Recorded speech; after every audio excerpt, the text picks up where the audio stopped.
Hey everybody, and welcome to Hex Token channel in the house. Let us go. Hope you guys are having a good day. It is a sunny day here in good old New Zealand. Thank goodness for that. Woohoo! Sunny day. We've had so much rain. It's good to have it. We're right in the middle, the very middle of summer. So we've had more rain than we've had summer at the moment, but we've got a sunny day today. So it's really, really cool. Big shout out wherever you are around the world. If you are in Africa, if you are in Latin America, if you're in North America, if you're in Asia, if you're in Europe, big shout out to wherever you are. If you're living in the Antarctica, then good luck to you on that one. All right, it's going to be damn cold there. It's going to be damn cold. Hey, good to see everybody, and I hope you guys are having a good time. We've got the Bitcoin chart up at the moment. Remember, we're going to be mixing it up a little bit here on the content structure, so I hope you guys enjoy it. We're going to get into, obviously, Bitcoin, Ethereum, and then, of course, our crypto markets, stock market closed, of course. Then we get the Hex, Hedron. We're going to jump over quickly to some special projects, some couple one-off projects. We have a quick look at Maximus, of course, the ecosystem as well. So we've got Icosa, Hedron, and Maximus products, all derivatives of Hex, all amplifying, optimizing the Hex benefits. We're going to get into that. We're going to quickly touch on Zen. We're going to quickly look at a BNB Pot, our world's first peer-to-peer crypto casino. That's actually done some interesting behavior, and so we're going to talk about that. We're also going to get the Hex daily stats, and stay tuned for later on. We'll be going through the Pulsechain ecosystem. You don't want to miss that one, and of course some of the cool things that happen around there. That's where we're going to finish up, so stay tuned for that. That's towards the end of the live stream. It's going to be a lot of fun. All right, let's see who's in the house here. We've got J-Man. Hello, Hexkins. Good to see you, J-Man. And we've also got, let me just full screen this. Let me go up on the bigger screen here. Where are we going to go there? I think we might do that one. How about that? How's that look? Yeah, that's, no, that one. Let's go back to that one. That's probably better. We got Check My Pulse in the house. Good evening, fellow Hexkins. What's up, Superman? Woohoo! 2023, the year of Pulsechain. It does look like that, doesn't it? It does look like that. Just got home from the cruise to green charts. Oh, nice, man. Living the dream on the boat cruise. That's got to be awesome. It really does have to be awesome there. Well done, man. I hope you had a good time. We got Jeremy K, man, a new member, channel member. Woohoo! That's what it's all about. That's what it's all about. Thank you so much, Jeremy. I really appreciate the support. All the other Hex Token channel members in the chat there, do appreciate your support as well. We've got quite a few in the house. J-Man, Check My Pulse, Sandy Beach, and Brendan, others in the house. So very, very cool. And we've got Sandy Beach in there. Welcome, Jeremy K, by the way. Sandy Beach in the house as well. Don't forget, Jeremy K, don't forget to use your emojis that you get as a new channel member. And, of course, if you get into Discord, if you are already in Discord, let us know. We'll upgrade you to the channel membership on there too. Sandy Beach in the house here with the beaches. Good to see Sandy, one of our community moderators, an all-round awesome community person. We got Brendan in the house. Morning, Superman. Good to see you, Brendan. And, of course, a big welcome from Hex Token in the house. We got Jim Rat Crypto. Hello, family. Hey, good to see you, Jim Rat Crypto. Bam, let's go. That's the way we go. Bam, let's go. Always good to see Jim Rat Crypto. Another YouTuber, consistent YouTuber. I like to add that word consistent on the end. I think it's important. And in the Hex and Pulsechain space. And, of course, covers a lot of other cryptos as well. We like to have fun. Some people forget that we're actually YouTubers as well. YouTubers as well. We get to see a lot of stuff in our data analytics that a lot of you guys don't get to see. So we have a good idea of what we need to do to grow the Pulsechain and Hex community that a lot of people who aren't influencers don't recognize. That's a really big insight there. So big shout out to Jim Rat Crypto. I think Jim Rat Crypto is looking at some probably similar data that I get through my channel. And, of course, we focus on growing the community. Sometimes that's talking about other cryptos that you bring in other communities and you ultimately grow Pulsechain communities. That's kind of where we're generally heading. A lot of people don't understand that just because they don't see that, the back end of the studio, as it were, with the analytics. We got Sandy Beach in house as well. Hello, Hex Token. Everybody, good to see you, Sandy Beach. Wookie says, look who's back. Wookie's back. Nice one, Wookie. Another one of our community leaders. So awesome there. Appreciate that. Community moderators, I should say. And better as well, Gonzalez, cheers from sunny Miami, crypto capital of the USA. Indeed. Let's jump over to Alfred's in house as well. Hello, people. Good to see you, Alfred. Tufon as well. Woo! Happy to catch you live again, Superman. It's always a pleasure, Tufon. It really is great. I do love the community, and we've got a great community following this channel in particular. Very educated community members in this. Watch this channel because we get straight into the crypto. We're a no drama channel. we're a family channel, and we just want to talk crypto and community, right? Crypto and community, that's what we like to talk about. Happy to catch you live again, Tufon. A pleasure.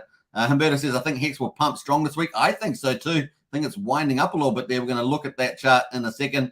So take just get a cup of tea or something like that. We'll be there. What else we got there? Humberto says, come on, guys, let's smash the like button for Superman. Woohoo! I like that, Humberto. And Honey Drippers as well. Always pumped for your streams. I like that, Honey Drippers. Appreciate that. You got a cool name. I feel like Hex is a bit like honey that keeps dripping. So that fits pretty well. Ted Nelson as well. Evening, everybody. Good to see Ted. Wookie says, Super, you are not in the right place. It's been hot as down here, says Wookie. Well, Wookie's also in New Zealand. Apparently, it's a lot hotter where he is. So lucky for you, Wookie. Christian says, hello, familiar. Superman, let's go up, up, up and away. Yeah, we may very well get a Hex Token channel pump. Maybe we'll get this double top breaking out to the other side. We've got a bit of a wedge going, breakout going. And, of course, the RSI is also looking bullish as well. So it looks like some sort of RSI reversal. So we're looking pretty bullish on the chart there. Paul O'Shea, hi, Superman. Good to see you. Hex Huddle in the house as well. Here also. Nice. Property Review in the house too. Very nice show today. Hey, Property Review. Appreciate that. If you haven't checked out Property Review show, he's a fine Hexican and does, if you like big multi-million-dollar mansions, check out Property Review show. He does some pretty cool videos on mansions.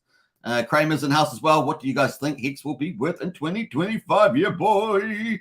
We might talk about that a little bit when we get to the Hex chart. Stay tuned. D-Hex is in the house as well. What's up, Hexicans? Good to see D-Hex. Fat Sammy in the house as well. Fat Sammy started his own YouTube channel. You can find out more about that in our Discord. I think he's mostly focusing on the Pulse Bitcoin ecosystem, but great to see Fat Sammy getting on as a YouTuber now. Big shout out, one of our two community leaders also. Hex Huddles got hey. It's Fat Sammy. It's Fat Sammy. Let's go, says D-Hex. All right. Definitely smash the likes, everybody. And we've got Stevie D in the house as well. Hey, guys. Good to see Stevie D. Now, Stevie D made a comment on one of my shorts. So YouTube is going to be monetizing shorts on the 1st of February. So you would have seen me just putting up some early examples of some shorts. They're typically like 15, 20 seconds long. You typically get up maybe to a minute. And, of course, I've been focusing mostly on just quick things about Hex and so forth, and just working on that. Now, you can do some really zany stuff, of course, stuff that's got like really flashy imagery that's not even related to what you're talking about that can grab attention. So we're just playing around with stuff like that. I'm sure you're going to see more of that from Hex and Pulsechain YouTubers is moving a lot more into shorts. I've seen a couple a couple of influencers on YouTube starting to do that too, and joining that train. So very, very cool. Hope you guys like it.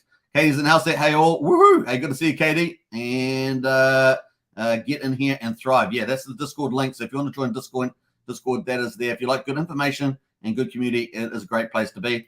Celtics in the house as well. Good to see you, Celtics. Woo! Yeah, I love that. That's our channel shout. If you're wondering why we're going woo, it's because we get excited, and that is our kind of our channel shout out there. Ted says share the stream. Let's get some people in here. Yeah, definitely share the stream around. All right, so cool. We got Bitcoin at the moment. Let's get into it. Bitcoin at 20,873, holding up here. Now, I did read out the contrarian view from a well-known trader on Twitter, El Capo of Crypto, which we follow, and it's nice to get his particular perspective. Now, obviously, he's been wrong about the timing because timing is always the most difficult, but he's still saying the probability is of a pullback, so he's still expecting his 12K.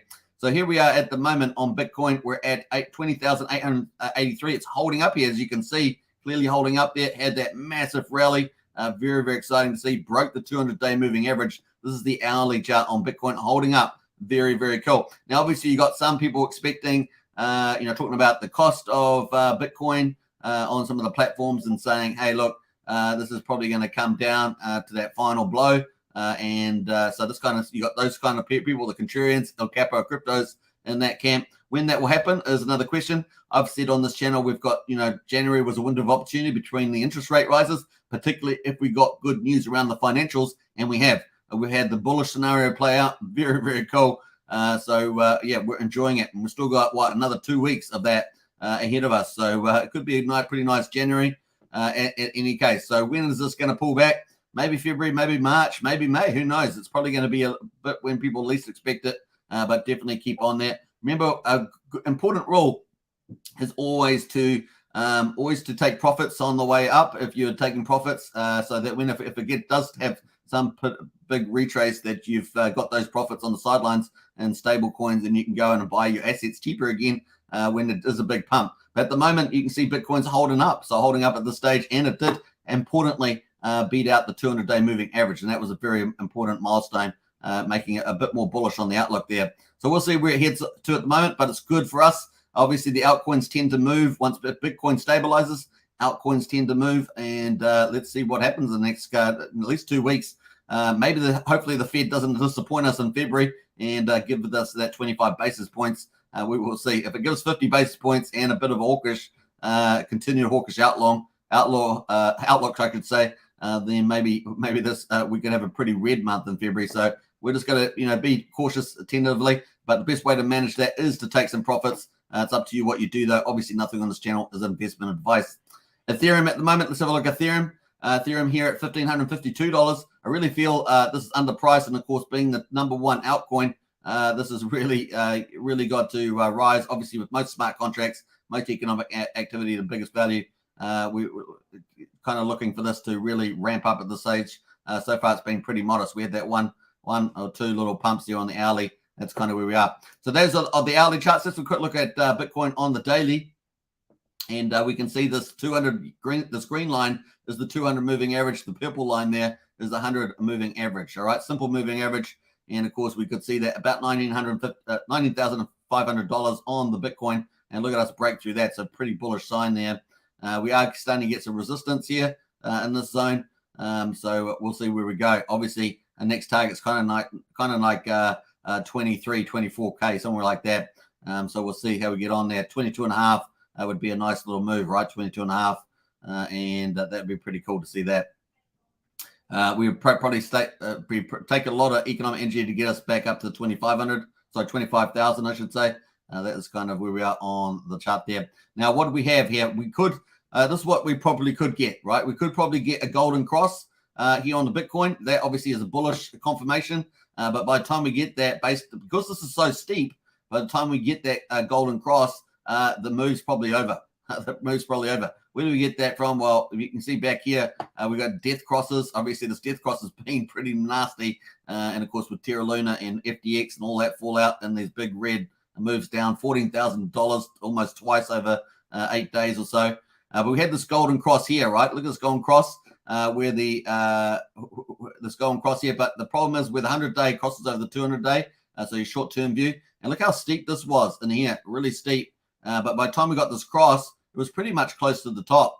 It got a little bit higher, but it was pretty much close to the top. So maybe that's a bit of a sign there. Obviously not a complete given, but it definitely looks pretty clear in this chart. And maybe that's what we will get with this massive rise here. We'll get the golden cross with confirmation of the bullish move. But maybe it's a sign that the top was reached. So wherever this crosses, maybe we get up to, maybe we try to get up to 22,500, maybe even 25,000, and down we go. That would be a very bullish move from here. But we consolidate a bit and then try to move up. So just keep a little eye on this, the 100 and the 200 moving average here on the way we go. Now let's have it pull this up and have a look at where the contrarians are. So we've got El Capo Crypto down at 12K. That's down here. And of course, Richard Hart being generous, I guess, but at 11K and Prey or lower. And then, of course, we have Soloway, another market commentator you see all the time. He's also down in the 9,000. So that's even lower. I probably should still add him on it, but I haven't. Let's get into the price chart. So to get down to 12K, that would be a 42% reduction. So that's pretty serious. So that's what I say about taking profits. It's always something good to do, especially if you think that we are going to come down more likely, which I still in that camp, right? Still in that camp.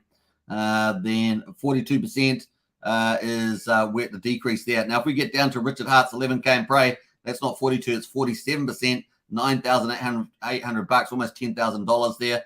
And of course, about $9,000 to get down to 12K.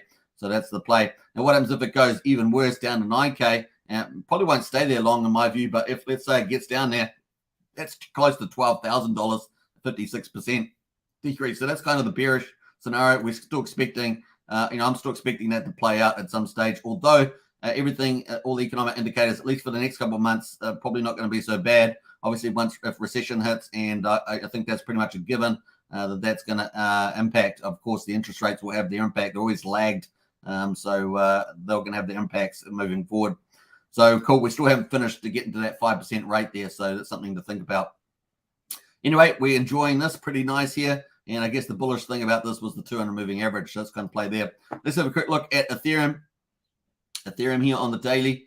You have a look at this. So Ethereum moving up as well. Obviously, altcoins can move up a lot more. If Bitcoin holds that, then the altcoins, typically get that rally. Even in a bear market trend, we particularly get that. And then, of course, just that the correction's always tougher, right? If Bitcoin corrects, then the altcoin corrections are always harder because of the move there. So we'll see. Anyway, that's on the 200-day moving average as well. That's been crossed. So we're at $1,400 on that. So really bullish up to 1,552.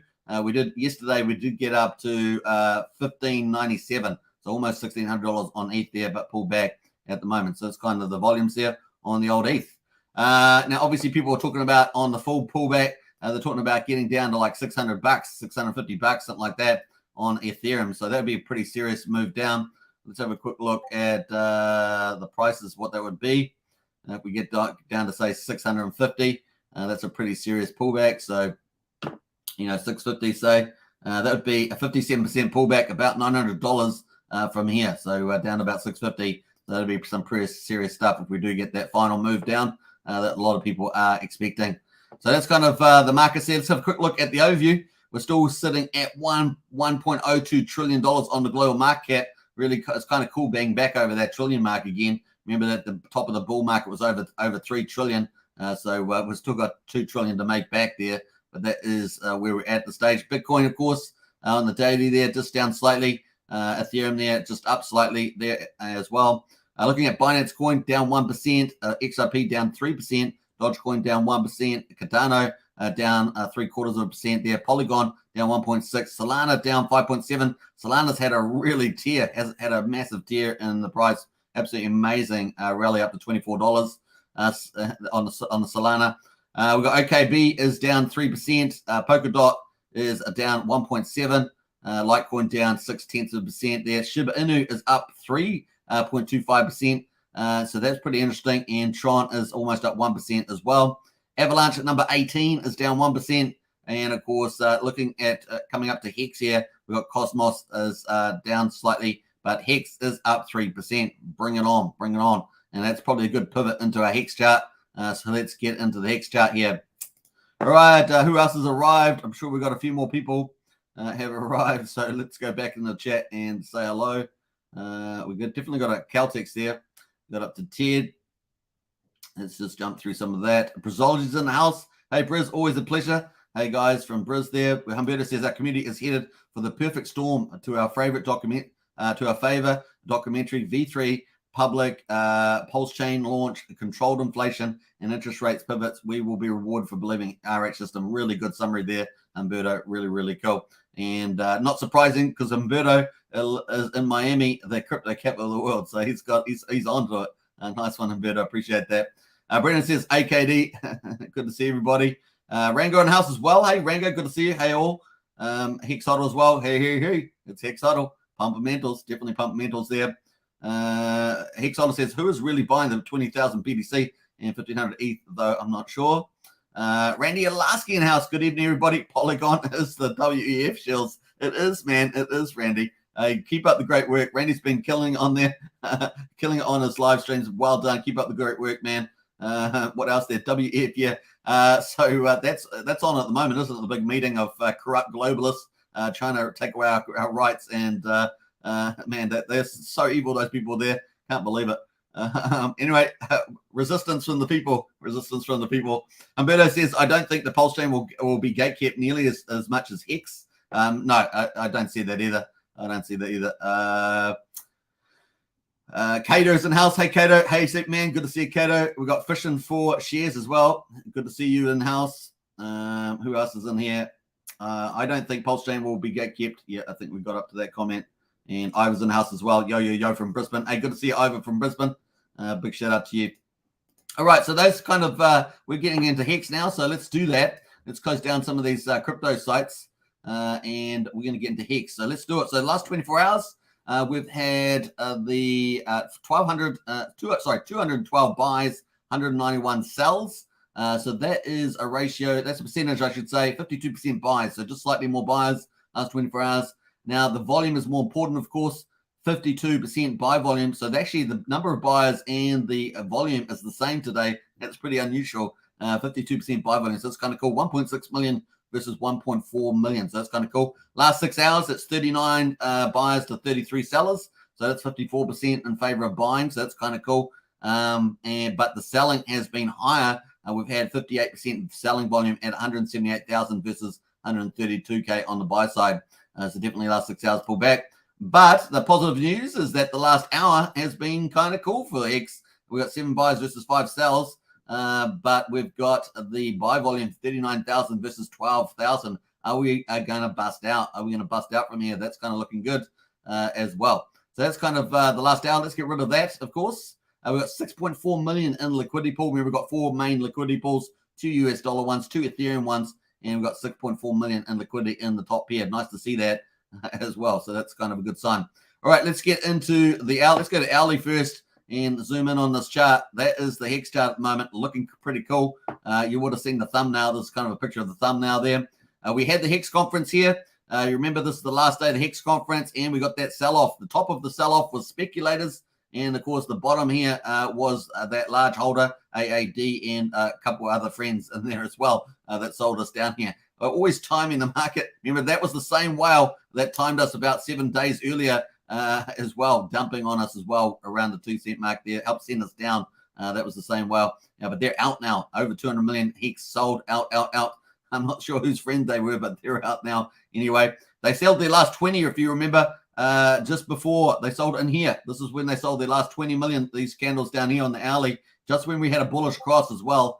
With the 9-day EMA exponential moving average, which gave us a bullish cross, and they sold just before then. And then just after that, Richard posted the Pulsechain staking interface, and that was so hilarious. And of course, they were out by that time, and of course, that gave us less people to dump on our heads, and we rallied pretty nicely. So that was pretty exciting. And of course, we've had this bullish run here on the hourly. Look how long it's been gone, where the orange line is over the red line is bullish. So that is the 9-day over the 3-week or the 21-day EMA, and all the way up. We got all the way up to the top here on the 14th at 2.781 cents. So that was pretty exciting to see that. And we've kind of pulled back here on the hourly down to 2.4. And of course, we got that counter cross here. So definitely bear in there. And then now we've had this bullish cross again. And of course, now we're rallying up the top here. So it looks really good. We just obviously want to keep zigzagging high here and maybe get to this double top of around 2.728 and then bust away. Get over 3 cents. It's kind of where we want to head there. So that is the hourly on Hex. Let's look at the daily. The daily here gives you a bit of a bigger view here. And of course, we've got on the daily, we've got this nice bullish cross here. Let's pull up the RSI as well. We've got plenty of room in the RSI to keep going higher. We're at 60 at the moment. Obviously, getting over 70 and staying over there for a little bit was when you get into the overbought territory on the RSI. So that's kind of where we are there. But looking pretty good here. We had a nice bounce off too in the current daily candle, which is about to finish in 5 minutes. So this candle about to finish in 5 minutes. So it's 23 hours and 55 minutes old, this candle. And it's kind of looking kind of bullish here. We bounced off the bottom at 2.4, and now we're up at 2.556 here. So looking good. Let's see if we can start a new candle and move higher. That's what we want to do, the next day candle, and start moving higher. That's kind of where we are there. We've got the bullish cross, and the RSI's got plenty of room. So let's fingers crossed. That's all looking good there. Now, where's the potential target here? Well, we got the next, I think the 100-day moving average is crossing. And we've got the 7-day. I haven't got the 100-day moving average. 100-day moving average, about 3 cents. So that's kind of our next target is the 3 cent mark, which is up here. And of course, this is our short-term resistance, this line here. So let's zoom out here and have a look at the short-term resistance. That is it there on the orange bar. You can see the previous tops giving us this angular resistance. And of course, that is the place there. So 3 cents, also the 100-day moving average. It's not on this chart, but that's kind of the price there. That's kind of our next target, is to break over that, right? So we did get up to almost 2.8, so it's quite doable. Let's see if we can get a couple, just zigzag our way up here over the next few days. Now, obviously, there's a feeling in the market. Feelings aren't facts. Facts don't care about your feelings, but there are some feelings that Pulsechain testnet V3 will be soon, but they don't care.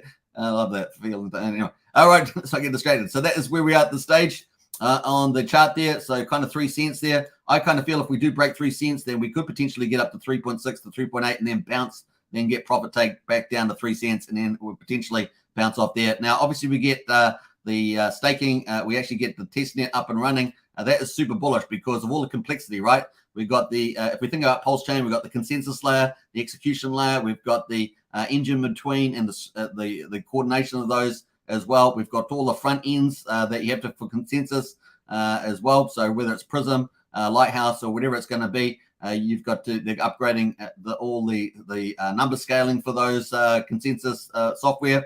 Remember, the consensus software also does the validation as well. You validate, so not just consensus but validating. And of course, they're also working on the execution layer with Geth and Aragon and things like that. So they've got lots of work to do. That's what they've been doing.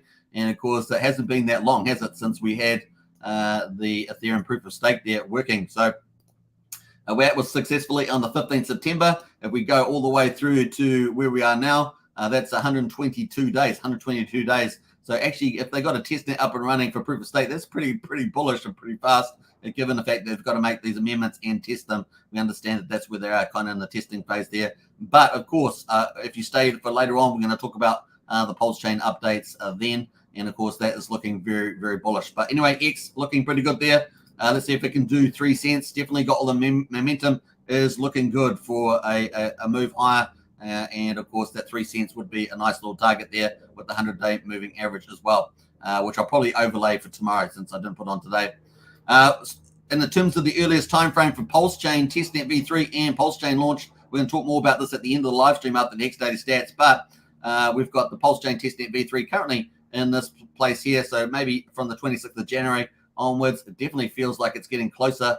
We'll talk more about that later from the dev. And that's kind of the time frame I've got that in running in through the 12th of March. We've got the ETH Shanghai March fork there, EIP 4895 with ETH withdrawals in March there. That does look very good. We looked at that yesterday, remember? We looked at the Ethereum minute meetings that they had their last meeting. And of course, they had pretty much got rid of everything else so they could do the ETH withdrawals in March. They really want to deliver that outcome, remember, because they've had staking so long with ETH all the way back to December 2020, I think it was, 2021, one of those two. And of course, that's how long it's been, ages. And of course, people want to, some people probably want to take their ETH out.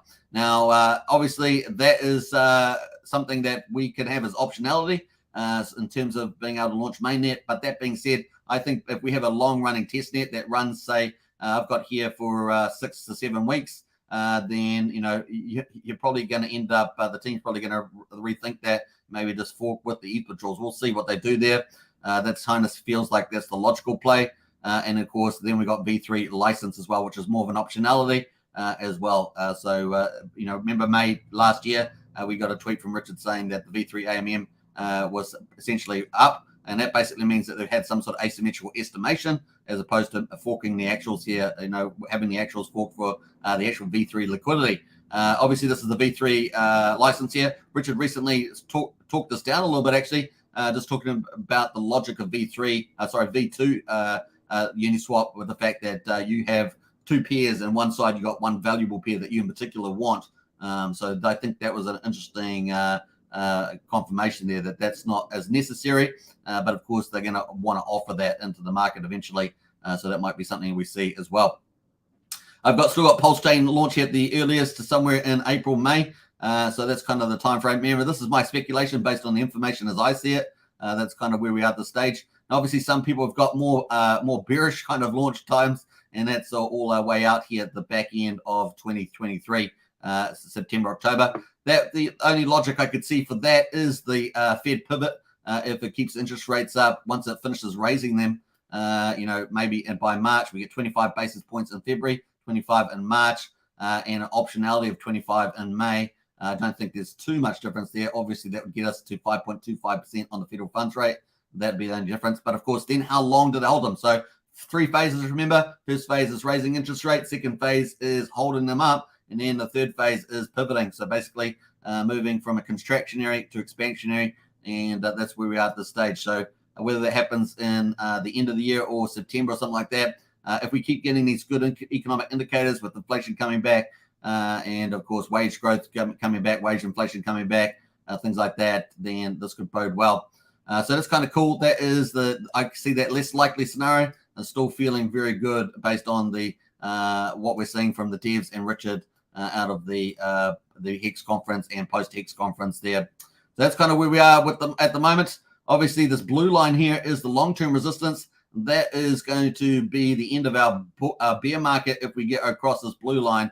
That is confirmation of the end of the bear market for Hex. That's kind of where we are at this stage. So let's zoom out and have a look at this price here to see how long we've been in the Hex bear market. Now, Hex bear market obviously is also an opportunity for people to pull up their positions. So if you did buy high prices in 30, 40 cents, then it's up to you. You can consider dollar cost averaging and dramatically pulling down your average price into the single cent line. And of course, that means that all you need is the Hex price to go back to a certain point and you'll be back to break even. You won't have to wait for 30, 40 cents.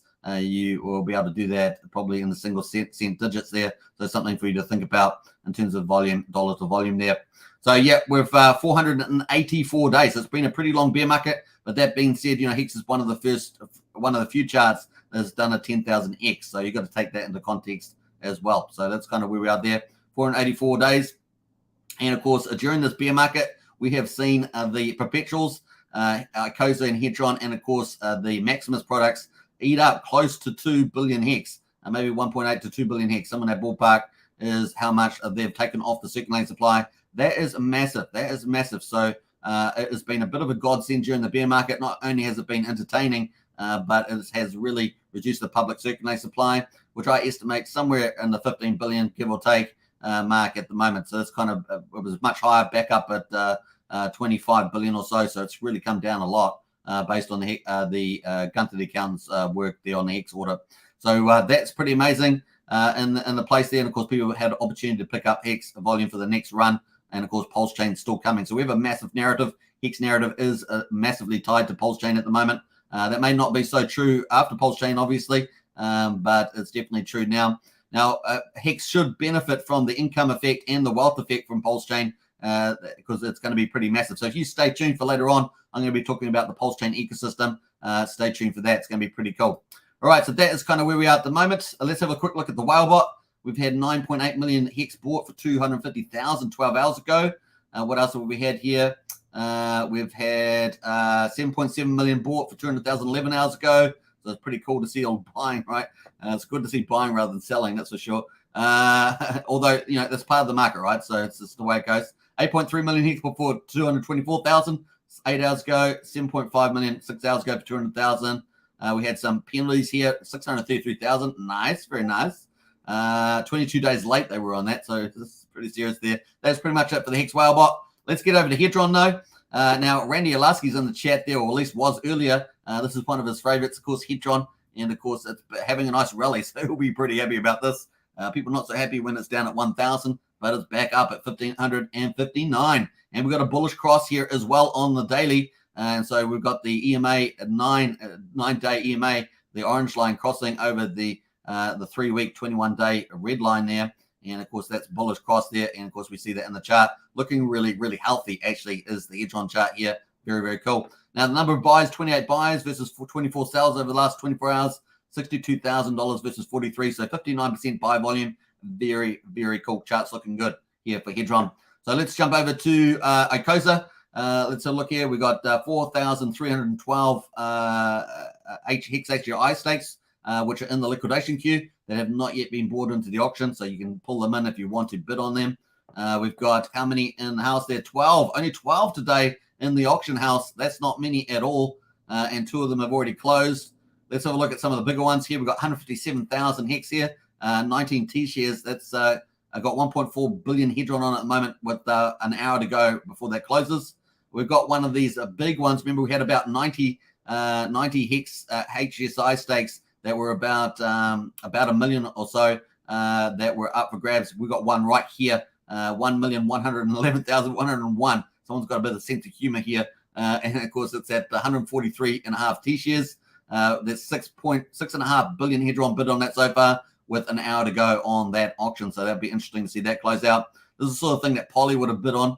Presumably, if it hadn't spent all its money, that would have been the case. We've got 100,000 Hex here as well. And we've got a few little odds and sods around here as well. I'm allowed to say odds and sods, but we've got a couple of those around as well. So that's the auctions over the next 24 hours. So there's a little bit there for everybody. Now, Dev Huey has been dropping more alpha as always. Dev Huey covering the Hedron Icosa and, of course, giving data analysis for people. Really, really cool. Appreciate it. And, of course, you can follow Dev Huey on Twitter. 3 watts of NFTs burned in the last 24 hours, 848 million points. And the supply is now 21,765 watts of NFTs are left. As I say, it's not the last man standing. It's the last crowd standing because no one's giving these up. It is a slow, slow burn. It's hilarious to see. There are a few, if you think about all the tokenomics and gamification inside Icosa Hedron, and of course, the fact that it's, inflation's tied to T-shares and stuff like that, there's a couple of areas that you could question, but one area that is turning out to be particularly good is the watts of NFTs. People are not letting them go. That's pretty crazy there. So very, very nice on that one. Now, Dev Huey did have a few other things. I'm not sure whether I was going to cover it here, but Dev Huey had a couple other little insights here that you may want to check out if you are staking Hedron and Icosa. You can use Hex Model, his website, to paste your wallet address to see your yield and statistics. So if that's something that you want to see, maybe you've been saying, oh, how can I see my yield and statistics? You can do that on hexmodel.com. So I think that's pretty important. So check that out. I'll post the link to the tweet here in the chat if you want to check that out. But that's definitely something that I know a lot of people will be keen on. The other thing, of course, he's also put here about the Poly whale as well. So Poly, obviously, part of the Maximus product line. Now they've obviously you can now track the Icosa yield for Poly Hedron as well, and you can do that on the website. All you have to do is scroll down to the main page, there, and you'll find the wallet address for Poly DAD, and you'll see the yield over on the right hand side. So that's another little bit of information if you are involved in the Poly as well. So that's kind of cool. Some really nice little alpha stuff there from Dev Huey. We appreciate it as a community. Big shout out to Dev Huey there. All right, so cool. That is pretty much those charts looking pretty good. Nice little bounce backs. It feels good that Hedron's back on the front foot there, I must say. And of course, this is the website here, hexmodel.com. If you want to see all the details, you can see that Dev Huey has been working hard and producing a lot of different information that you can chill over there. So cool. I'll post the link to this in the chat as well if you want to check it out. Very, very, very cool. All right, that is pretty much it. We're going to quickly look. Now we've looked at Icosa Hedron. This is, remember, we've got Hex as the underlying staking contract. And then on top of that, we've got these second layer derivatives, the Hex ecosystem, which has pretty much grown in 2022, which just is a pumpamental for Hex, right? Underlying Hex. And of course, in terms of Maximus terms, it's really about optimizing, right? So lowering the gas fee, because you've got one gas fee on a lot of perpetuals. Getting the bigger pays better bonus, getting people access to that a lot better, things like that. So it's really, really, really cool. And of course, having a staking ladder in that view as well. So it's pretty neat. And of course, what's the ultimately? So it's a win for the individual, but it's a win-win for the whole Hex community because it's got, between this and the Hex HSI salebacks, between 1.8 or 2 billion Hex is being taken off the public hands, off the market, but people get rewarded for that and optimized rewards as well. So it's a kind of a win-win. Very, very bullish. And of course, we covered that in full on this channel. So you can go check out all those cool, fun days that we had covering it. Now they're looking to do more innovation, of course. These guys are not holding back. So looking forward to it. Saw that Maximus is looking to do potentially a Poly 2 or something like that. So that's definitely up for grabs. I'd actually pull it up today. We may talk about that tomorrow. That was kind of neat to see that new products coming out. Very, very cool. It's something that I mentioned earlier, way back, right, when they had the issue that they did have. And of course, then the Hedron OA, I guess you'd call it, came in and saved the day there. So it's pretty cool. All right, so let's jump away let's have a quick look at the premiums at the moment on Maxi. Now, Maxi is pretty much the 30th biggest biggest stake in Hex, and the premium is down at 32%. So it's definitely at the bottom of the new range that it's at here. We're going to be watching this one over time. let's have a look. So the market has been discounting the longer term timeframes for the perpetuals, the DESI and the Lucky, which is the 10-year, 7-year. They've been discounting that, but then giving a premium to the short-term views, the base and the trio typically, at least particularly the base in any case. Let's have a look at the DESI and have a look at the premium at the moment. And let's have a look here. So that's down. So yeah, the 10-year perpetual down at 94. So DESI to Hex. Let's have a look at the Lucky, the 7-year perpetual.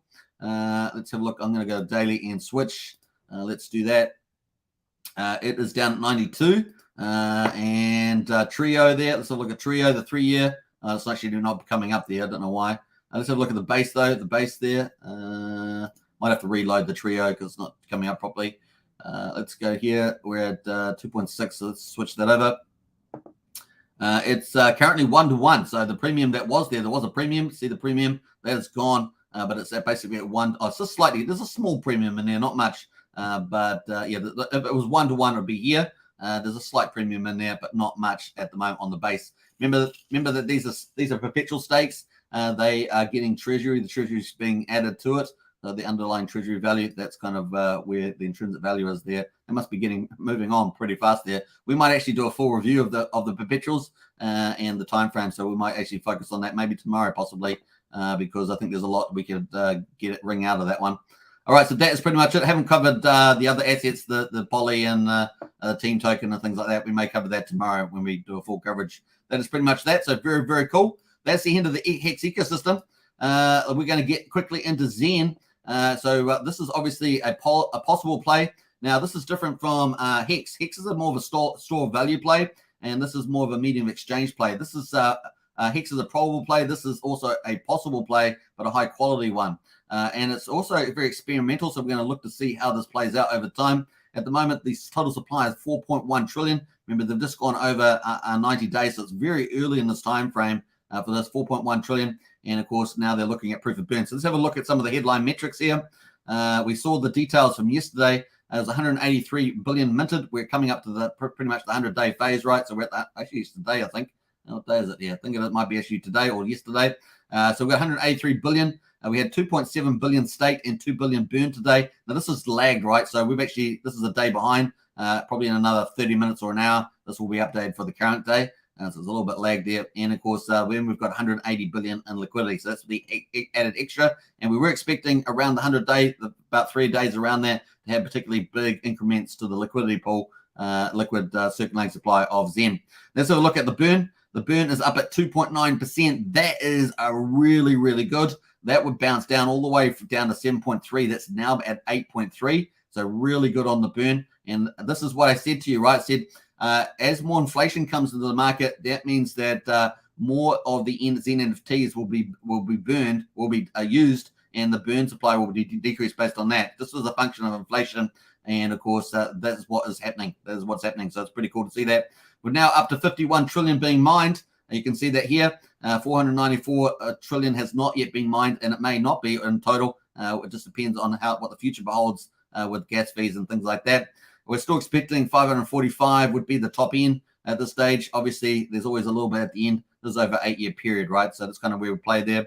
And, of course, between March and September, we've still got relatively low minting to expect. And I suggest that with the higher gas fees that we generally had, except for yesterday, that a lot of the short stake is getting pushed out further, out to 3 months period of time, even further out 6 months to be profitable.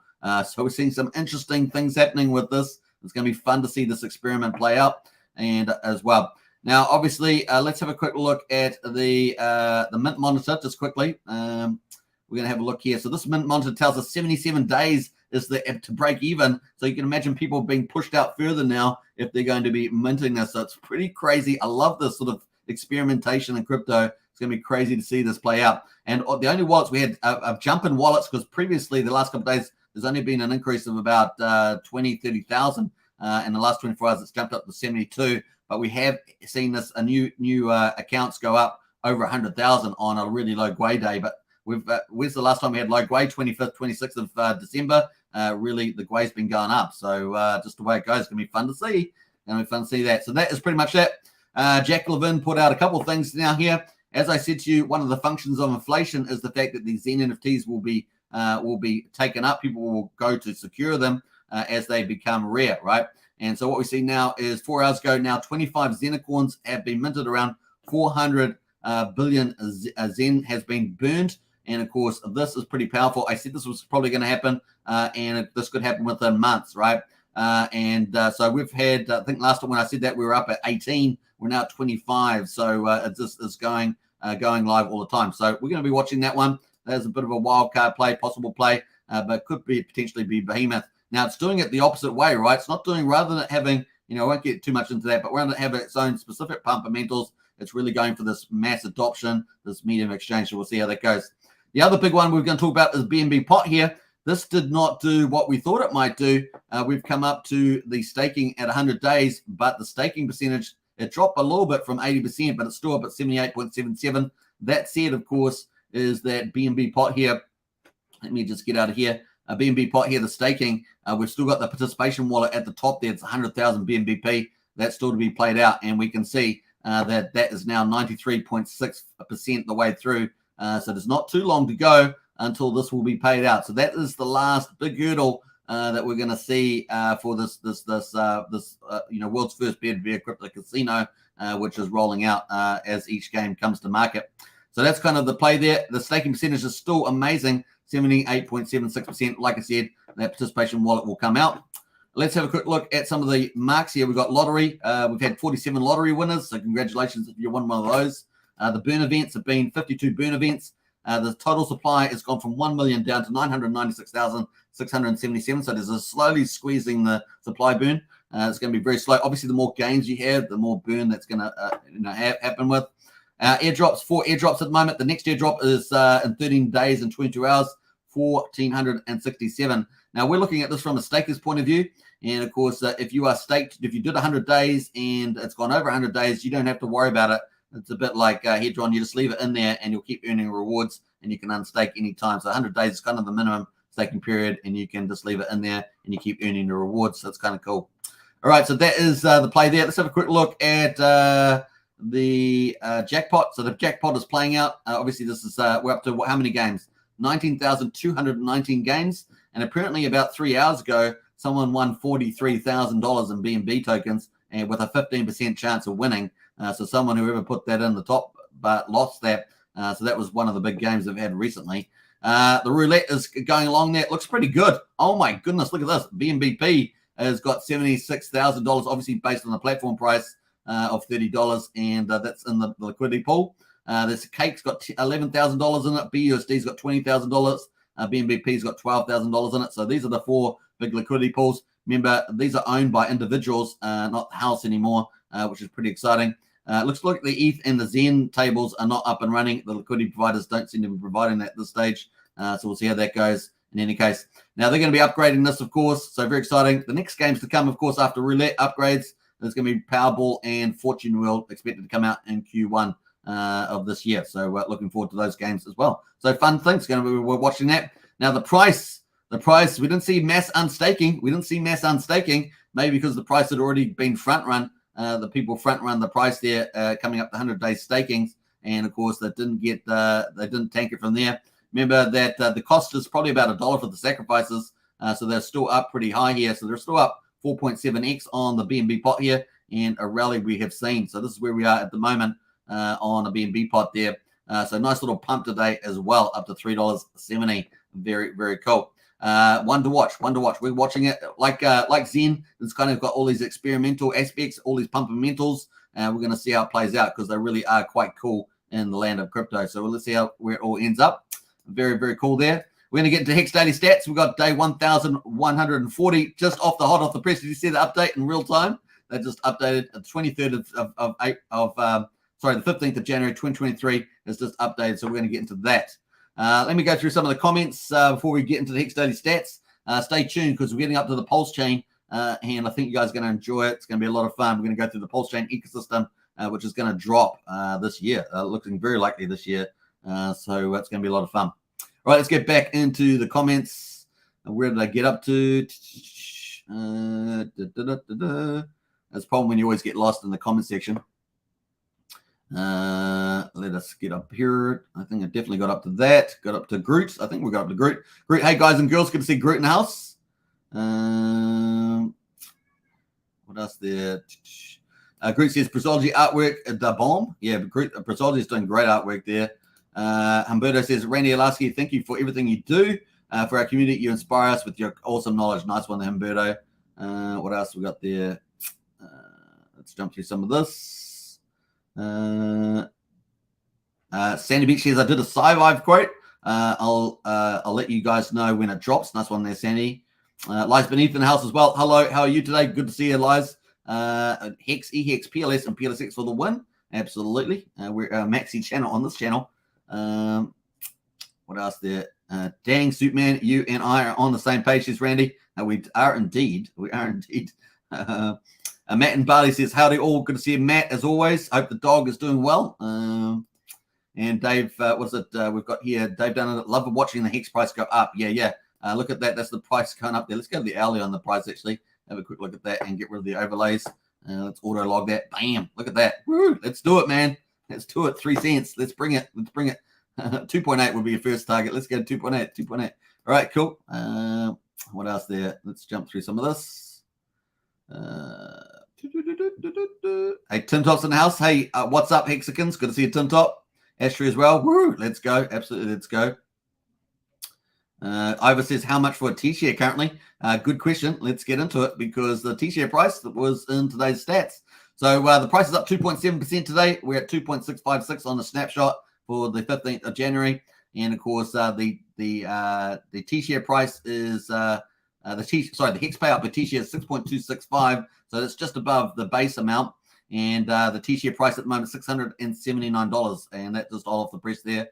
Another dot day, unbelievable, 25,549. This is the quiet before the storm with the share rate. We're expecting a big jump in on the 16th of February. So make sure you get your Hex stakes in before then. Otherwise, you'll be paying 600 Hex more per T-share if you're doing short stakes. Only way to offset that. And even then, you're not offsetting it because you might as well stake today and not have to endure the cost of 600 more Hex. Earlier pays better. That's the thing. Longer pays better. Bigger pays better with Hex. So remember that. All right. So cool. Dot day there. 25,549 is the Hex share rate. The average stake length, 6.51 years. The APY, 36.28% paid out in Hex. Remember, US dollar price moves around. We're under 300 million on the liquidity pools for Hex. Nice.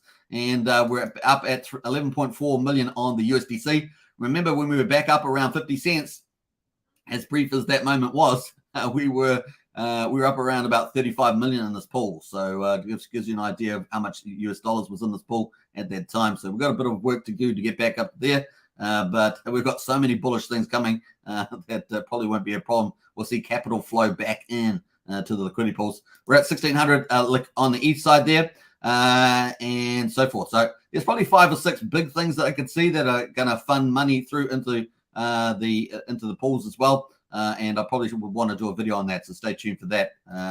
Change in T-shares there, 6,175. We're up to 10,310,000. So remember, Hex is easy to understand. We have a reward pool with the inflation yield and penalties in it. And then we have an ownership pool with T-shares, which stands for trillions of shares. If the reward pool or the ownership pool goes up or down, then the Hex payout per T-share changes. But basically, it's going up and to the right. So it's pretty fun to see that play out. Hex does reward the long-term stakers. It really is a cool place to be in terms of that. Let's jump over to the percentage of staked coins. 10.07% of Hex is staked, which is pretty cool. And we've got penalties there, 576,000 Hex in penalties. And that's kind of cool. A modest day, though, for us, but still a good day. Let's have a look at the number of wallets. So we've got 43 increase on Etherscan, up to 316,371. Our headline number for stakers, though, up 37 to 117,455. As Richard Hart says, always get out there, do direct promotion activities or whatever you feel comfortable online, whatever you're going to do, and just keep spreading the word. And yeah, that's just the way it goes. Hex is designed for T-shares and staking, so get into it. Total holders up 175 to 520,978. That's where we are at the stage. We're on day 1141 of the Hex journey, year 4, the second month of year 4. And of course, our base rate is close to 6.234 Hex per T-share at the moment. And of course, the cost of a T-share, if you're staking short, is $680 at the moment. That is pretty much it on there. We're going to get into Pulsechain now. Hope you guys are going to stay around because we're into Pulsechain, Pulse gains, as we say, Pulse chains, Pulse gains. Who else is here? Let me jump to that. Humberto says, have no doubt the bear market will come to an end and our community will enjoy the champagne. I like that one, Humberto. Check my pulse says 2023, the year of Pulsechain. Definitely is. What else there? We're going to get into this here. Crypto T's in house. Woohoo! Zen is 100 days old. Yeah, I know. 100 days. That's crazy, yeah. Superman laughing because I don't say, remind us what the poly contract could have won in auctions. Yeah, I try not to talk about that, Brennan. I try not to talk about that. It looks like we might have poly 2, though. Poly 2. I did see a tweet there by Dipcatcher, I think, earlier today. Well said, Humberto. Well said, absolutely. Sandy says, I think there may be something with poly V2. Yeah, I think so. We'll try and cover that tomorrow. Groot says, hit the likes up for Superman, bringing it every day. That's right, consistency.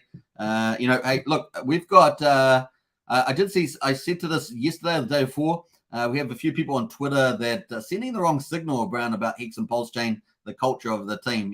Some of the stuff I'm just like, dudes, don't be so negative. Be positive and get out there and create a good brand for the ecosystem. I think that's very important. Obviously, in this channel, we're no drama channel, so we try not to talk about things like that. But definitely get out, spread the good word with good vibe. Some of the negativity is not necessary. It's not required. So, yeah. Hit the likes of Superman, bring it every day. Yep, we are. And, of course, who else is doing it? We've got lots of YouTubers in Hex Pulsechain space. Obviously, Randy Alasky in the chat, Jim Rat Crypto. There's many others that are consistent. Maddie Allen that are consistent every day.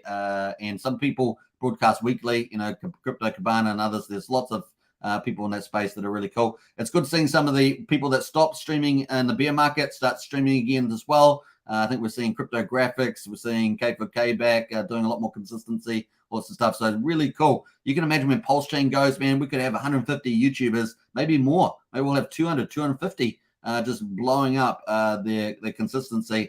Imagine that, a massive algorithm play on YouTube. There are 2 billion engaged users on YouTube every month, 2 billion. And of course, only a certain part of that's crypto, but the more and more people that come across, the gold standard products of Richard Hart on YouTube, the better. The more YouTubers you have, that becomes more self-fulfilling. We get it reached a broader market. So it really is cool to see how that play out. What else there? We've got Sandy Beach in the house. Good to see Sandy. Solder says Zen for the win. Crypto T's in the house as well. Good to see Crypto T. Zen NFTs will be crazy valuable in the future, says Christian. I think so. Yeah, I think so. In the beginning, I started singing, enjoying whatever life would be bringing. The Pal Tolls, Taxman Flings, Crypto Bear Flip, Bull runs through storms. Careful when tooting your horn. Yeah. All right, let's jump way through there. Christian says, I've got to get Liquid Hex, everything I got to stake. Yeah. Now, if you buy and stake Hex, obviously you're going to get T-shares earlier. I said to get it before the 16th of February because obviously share rate's going to jump by about 600 Hex per T-share. We've got the Hex Godwell coming out just before that. So just remember that. And of course, what else? Buy and stake. And of course, you will get a copy on Pulsechain of your Hex. Everything on Ethereum is going to get copied over, but Hex is probably going to have an advantage around liquidity pools and things like that. So definitely, you can check that out. Obviously, nothing on this channel is investment advice. As YouTubers, we've got to say that, and you must do your own investment due diligence. Let's have a look here. We've got Academiciated in the house there with the Rockets. Like it. John Rambo. Whoop, whoop. Smash the like. Hey, John, I watched some of the old cuts of John Rambo behind the scenes. Man, Rambo was such a great movie. Fan Bam, Jim Raptor in the house. Woohoo! I'm always positive, says Sandy Beach. You are indeed. So many amazing streamers, says Jim Raptor Crypto. There are indeed. Starting to feel the excitement in the air, says Genuine. Definitely. I love to see all the streams, says Jim Raptor Crypto. He does indeed. Algo play. Definitely algo play, man. That would be amazing. Randy says 250 would be amazing. Yeah, it would be amazing. And, of course, get out there and keep doing your great stuff. It really is cool. What else there? More streamers is awesome. More wrenches, yeah. Well, Sandy Beach. I know Sandy Beach, Hexodl, probably Brazology, and a few others out there that watch most of the streamers. Man, if there's 250, you guys are going to have no time left on your day. You're going to have no time left in your day. You might have to start resource allocating to your ranking them or something. I don't know. Sandy Beach says, I'm going to support the community by being a moderator to all the wonderful streamers you do, Sandy Beach. You're amazing for that. Fact. There's John Rambo. Fact. Yeah. Sean Strickland, smash that like button. No, definitely. All right, so cool. Let's get into it. So Pulsechain. Here we get into it. We're going to have a quick look at the ecosystem that's coming. And this is going to be epic, right? So we're going to be landing. Imagine crypto is going to have suddenly Pulsechain is going to change DeFi, right? Pulsechain is going to make a DeFi safer. It's going to offer so many quality profit dApps out there. It's going to give a lot of them have profit sharing. Really is going to be a transformational. So really Pulsechain will transform DeFi.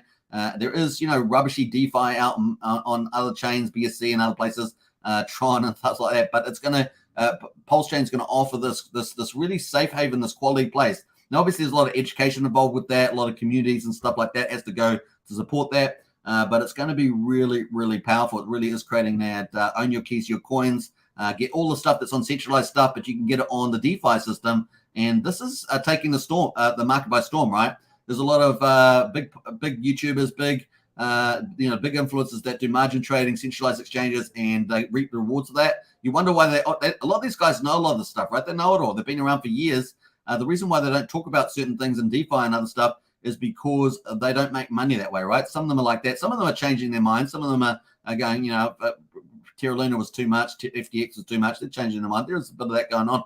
And of course, we see that to some degree with certain influencers. Now, there's sometimes a different double edge on that. But the fact is that Pulsechain is above all that, right? But Pulsechain is above all that. It's really going to transform the DeFi space, and it's going to expand very fast. And it's going to take a lot of people by surprise. It's going to be very exciting. Now, we do definitely know that some of the big YouTubers have also, sacrificed for these projects. And, of course, they're going to end up shilling these. And, of course, at least they'll be shilling something that's really good, right? It's going to be transforming DeFi. And I cannot, understate that theme that is going to play out with Pulsechain. It really is going to take a lot of people by surprise. All right, so we've got, we're flashbacking here. We're going back into the past.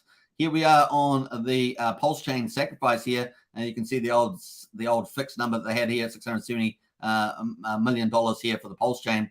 And of course, you see the leaderboard in here with all the big whales like the Hex God Whale, Overwatch, Rack and Rochelle, and people like that in here with all the wallets. And of course, you can see the fact that we had I'm not sure if they have the number on here. Actually, I think they do. Let me have a look down here. The numbers on here, 41,810 wallets that were on here. Obviously, it doesn't include syndications that were involved as well, where you sacrifice through one wallet. We also see this was a big deal, right? So that's not many people. At the time, it seemed like a decent amount of people. Normally projects that get 20,000 accounts are normally a decent, small project. On the larger side, maybe a small project. But that's how big it was. If you get 20,000 wallets in your project, that's kind of cool, right? But this is 41,000. It's kind of almost like two decent sized projects. So it's really not that a lot if you think about it. And this is where big demand's going to come and play, right? So this is just the wallets. Obviously, there's a volume game in here. Obviously, the amount of pulse that all these wallets will be getting. There's a bit of a volume game there. And of course, you can see the top wallets. I'm not sure let me just remind myself of these transactions here. So you can see estimated SAC points. Obviously, there's not the actual SAC points, but it's estimated. And you can see all just for the top wallet here, the Overwatch one here, and you can see all the points that are expected to get there. So it's going to be pretty fascinating to see that. Then we had that was from July last year. July that we had 21. And of course, then we had PulseX in 21. At the end there was about the 29th of December 21. We had the PulseX start as well. And of course, 2022 was pretty vibrant. And we ended up, this says 1 billion and 28. I think we were closer to 1.1 billion on this, but this is the number in there. And that's how many wallets. So we had about 42,000 wallets in the previous one. But here you can see that we had 136,000. Now there's a few differences in the cross-chain numbers on here. But it's a ballpark number, 136,000, and obviously there was more syndicates here in the PulseX sacrifice as well, and both of them were supposed to officially finish around about the 4th or 5th. I think it was the 5th of April there, 2022. So that's kind of where we had there. So you can see how we grew from like 42,000. Now we got 136,000 approximately, ignoring the little separations there with some chain stuff there. Amazing growth, right? Amazing growth. So that's kind of, you see this evolution. It's pretty massive. And of course, we see the growth in the bear market of Hex. in terms of the number of stakers and people involved has just grown dramatically. Crypto Copy did a nice little video. We've done some differences between the staker apps as well on this channel that show how much growth we've had in the bear market in terms of number of users, which is pretty crazy. But one of the big things that we also saw was Richard Hart. So Richard Hart posted obviously the Pulsechain staking launchpad here, and of course this was super bullish. But one of the things that really came out of this, besides seeing the front end, was the fact that he had 292,000 views on this. Now I pointed this out on a little short that I did a couple of days ago when we hit 400,000, but here we are almost at 500,000, which is pretty cool. And that's a nothing burger, right? You can see when Pulsechain launches that this will probably be in the multi-millions, probably 2-3 million views is what we might end up getting, right, as the virality spreads around. So that's kind of cool with this. And that just shows you the growth that we've got. So 42,000 wallets of Pulsechain Sacrifice. And then we had all these people coming to Pulsex. And of course, we're up at this, 136,000, 140,000. Obviously, it's not all the chains in there.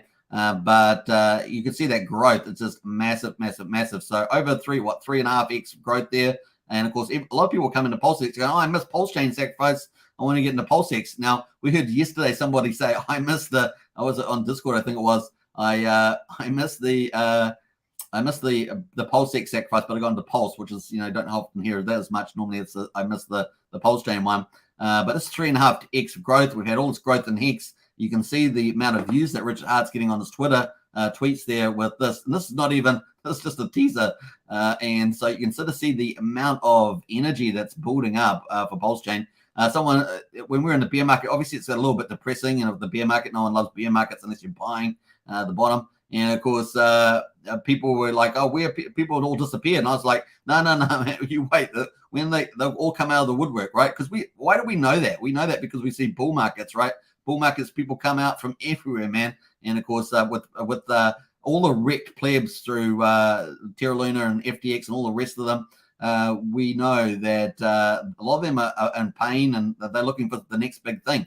And of course, the next big thing is not just a fast technical chain that might have 5,000 transactions per second or all any of that sort of stuff. They're looking for an ecosystem that's going to drop like an absolute a bomb in crypto land. And the only one that's going to be doing that is Pulsechain. All right, so let's get into it. We're going to have a deep dive now into the Pulsechain ecosystem. You can see that the people will come and it's going to be blow some minds, and that the market needs it. The market needs something like this, and the timing couldn't be better. Pulsechain has been amplified from what happened during the bear market last year. It was really harsh, and of course, it's going to be fun to see it all play out. And the timing is probably, as we saw in the Hex chart here, the timing looks like it's going to be perfect. It really is, lining up very well.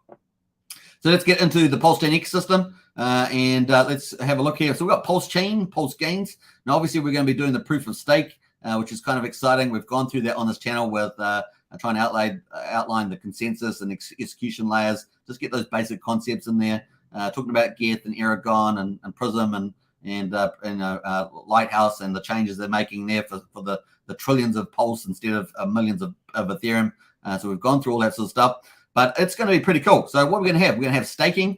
We found out one of the cool drops from the conference was that we're going to have 32 million pulses required. And that's a bullish thing, right? So we've just gone through the fact that we might have on Pulsechain maybe something like 12.5, 13 trillion in the public hands. So we're excluding the sacrifice accounts. And for Pulsex, probably, if we add the AMM bot on top of that, maybe 1 to 3 trillion. So we're getting up there around 15.5, 16 trillion. We're probably on Pulsex somewhere, give or take, in the public hands, maybe around about 16.5 trillion, somewhere in that ballpark. It's kind of where we have these numbers at this stage. Now, obviously, we'll wait for final numbers. That's kind of where we expect from the sacrifices.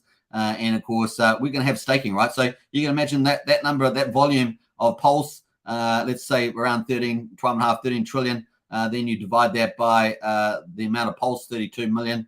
You're only going to get maybe 400,000 or 500,000 stakers or something potentially that could stake. Of course, that's not going to happen, but we should expect to see some ramp up, maybe a couple of percent ramping up.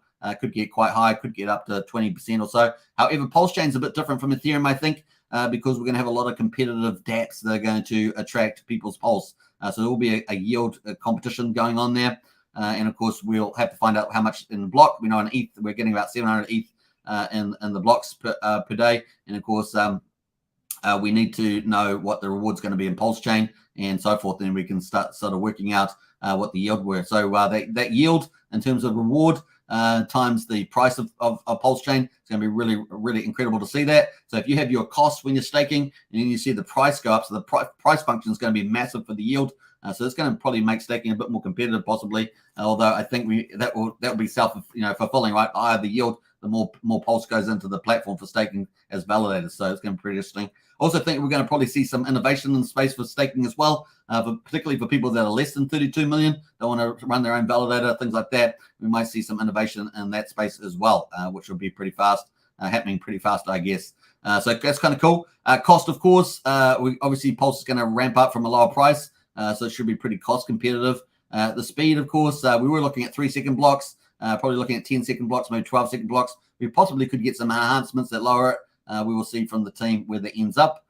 Future-proofed, of course. We're going to get the EIEP upgrades, and that's going to be bullish. The first one coming up, of course, Shanghai upgrade with the ETH withdrawals. It looks like the ETH team is majorly focused on that. They got rid of all the other stuff pretty much, and they want to deliver that expectation. So that's kind of cool. I like that simplification as well. So future-proof, we're going to get all the upgrades. It's kind of cool. The devs have indicated, KDP mentioned that she had talked to one of the devs, which is pretty cool, and indicated that this was optionality. They could upgrade this anytime. So it's kind of cool to get the confirmation.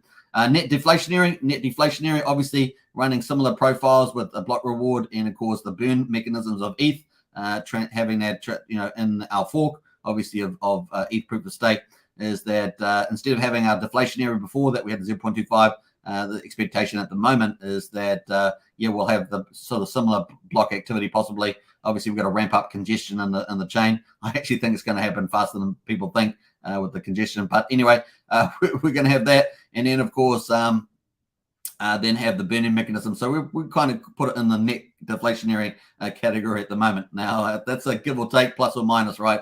So just to take that with what it's worth at the stage. That's some of the stuff with Pulsechain. And obviously, we're going to be having the teams working on all those code updates, testing their changes, scaling the numbers to trillions rather than millions and things like that. So we've got all that stuff playing out there at the moment.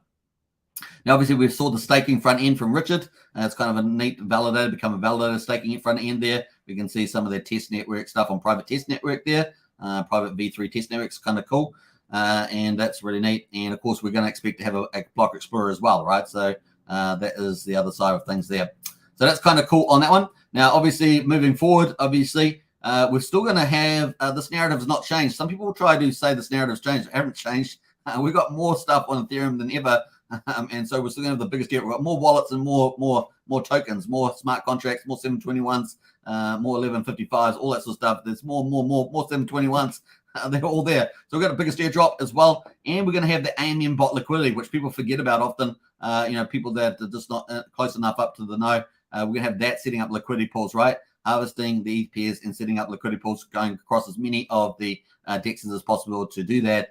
From Uniswap to SushiSwap and others. And of course, that's going to still look to try and build up this massive liquidity pool, lock in that LP as well. That's going to be pretty cool. And then, of course, after that, we're saying have people coming for their copies. But of course, the ecosystem is going to be so flourishing that people may not want to leave, right? That's the old threat is that if you give all these people these airdrops, other people put up their capital and you have the exit liquidity, right? That's always the fear. But of course, if the ecosystem is so powerful, cheap, faster, and of course, but has flourishing DeFi on it, that people want to participate, right? So they don't leave. So that's pretty much it. So that's kind of there. We've got Pulsex, and of course, we've got the incentive token. So Pulsex there. Now, Pulsex, obviously, we talked about net deflationary. Pulsex there, buy and burn deflationary. And of course, this gives us the idea that Pulsex it was awesome with the buy and burn. So $1 billion of buy and burn of tradable volume per day, $700,000 of buy and burn. That is amazing. And of course, it is deflationary. So particularly the first couple of years, as the price of Pulsex goes, it's going to be absolutely incredible to see this. And I think this token, even as good as it was before, people were loving it. It's got re-rated on the upside again. So it's pretty exciting. Obviously, the incentive token, a lot of people underplay the incentive token as well. But if you've seen liquidity pools set up with incentive tokens, Polygon and other chains like that, if you come to mind, you can see that particularly the first 3-6 months, these are super bullish. We have all the big liquidity providers come over pretty fast, and they want to get this token. We also have speculators get in the house as well. They want this token as well, speculating on the liquidity. So it's kind of a chicken and an egg thing. They keep coming over, and of course building on the AMM liquidity pools as well. Obviously, we'll get non-ETH pools set up as well, so that's kind of cool on that one. And yes, it does have a deflationary mechanism. I'm not sure if we're aware of what that does look like, but the fact that we have a lot of supply, I'm not sure whether it's incremental or if it's a more of a curve shape like a log function. So we'll find out, see how that. I gather it's going to be some sort of step down. We'll see what that looks like. I haven't heard much about that. So yeah, we're going to have users coming, and we want users, right? And of course, we're going to have liquidity and yield from that as well. I think they're potentially going to do pretty well, at least for the period of time. And if Pulsechain flourishes, PulseX flourishes as we expect it to, then you may see this do pretty well over time, especially with the deflationary emission curve and more speculators and holders coming in. It's going to be interesting to see that play out. But I've definitely seen plenty of examples of that being pretty popular, but they didn't have the flourishing ecosystem that Pulsechain does to substantiate that for a sustainable period of time. So it's going to be fun to see that. Obviously, we've got Hex in the go as well. We're going to have Hex on Pulsechain, or PHEX as people originally called it. Obviously, this is going to become the dominant Hex. Why is it going to become the dominant Hex? Because Pulsechain is Richard Hart's chain, right? He's the founder of this chain. Now, we're going to have, in my view, 2 flourishing chains. Obviously, Ethereum is going nowhere. It's still going to be super valuable. It's creating a lot of that proof, that future-proofed EIP value add. And of course, it's going nowhere, right? It's going nowhere. So we're going to potentially have 2 valuable tokens on both chains. There may be some volatility at the beginning. Some of the retail plays, maybe some of the larger holders do try to exit sell for Hex on Pulse. And we may get to see some of that behavior. But I imagine that we're probably going to end up with 2 pretty solid liquidity pools tying up Hex and Pulse, Hex on Pulsechain and Hex on Ethereum, help tying that up through the liquidity bridges there as well. So we may very well see that. Richard has indicated that in the past. And if should we see that manifest, then that could be 2 chains where both of them are flourishing. Both Hexes flourishing on there. It's going to be fun to watch. Now, you're going to remember that people that own Hex on Ethereum, we've already washed out a lot of people. I imagine by the time we get to 2025, 2026, we're going to have another round of washing out people. Why do I say that? Because people that staked out to 2030, if the price of Hex rises, we could see, in the next bull run, we could see that, and particularly 2024, 25, we could see a lot of those people, once they get the 50%, we could see early unstaking. We've seen that consistent trend. And of course, that provides penalties to people that with the truth engine that keep their responsibilities and so forth. So there's a lot of stuff happening here. It's going to be interesting to see dynamics play out. But we already have a lot of evidence for what behavior is going on in X already.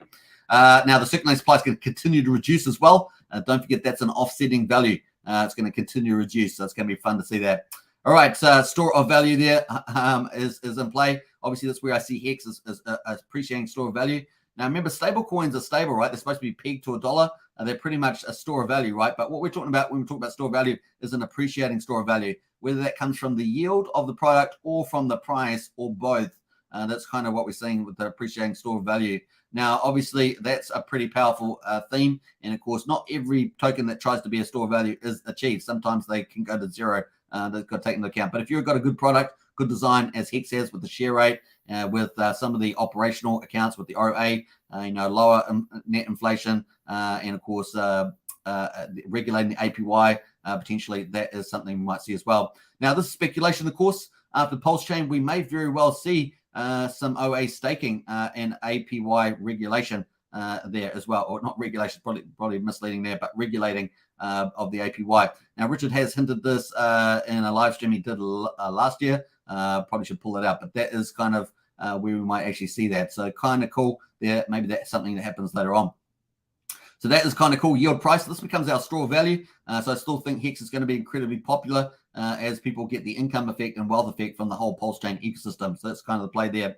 Now, obviously, we have the official bridge. If you've got a closed system, you've got Pulsechain, you got PulseX. It's a closed system. You need money to flow in and out of it, right? So obviously, we've got the official bridge. We've heard Ruth Dev talking about this all the time. And of course, we've played on the original versions on this channel. Now, obviously, why is this important? Because it brings new capital in and adoption. So very, very important to have that you have new capital and adoption. And it's that's the main game. So very exciting to see that play out. And of course, this is where you get the wrap technology. You lock one token in, you wrap it and issue a wrap version on the other side, sort of a synthetic on the other side, and then you put that in the trading pairs and Pulsechain, and you can trade that. So that's kind of where we see that playing in. And of course, it's bi-directional, goes both ways, right? There's also where we see the stable coins as well, and this is where the contentious part comes in around USD Tether, USDC. Obviously, we've seen the sacrifice amounts to be switched into DAI, obviously with some of the contagion in the market fearing there. And of course, moving, we've seen a lot of stable coins turn into DAI token. Obviously, the preferred stable coin there by the sacrifice accounts. So that's kind of where we are at this moment. And of course, we're going to see some pretty interesting pairs play out there with the DAI and versus the USDC and USD Tether. Pretty interesting signal, if you ask me. And of course, we're going to not have a problem after 4 to 6 weeks after Pulsechain launches. We will not have a problem with stable coins. We're going to have probably 4 or 5 native stable coins, and that's going to be pretty cool. At least 4. So we got at least Coast, CST, USDL from Liquid Loans, and of course BankX is likely to be out there too. And there's a 4th one as well, which we'll probably cover on another video.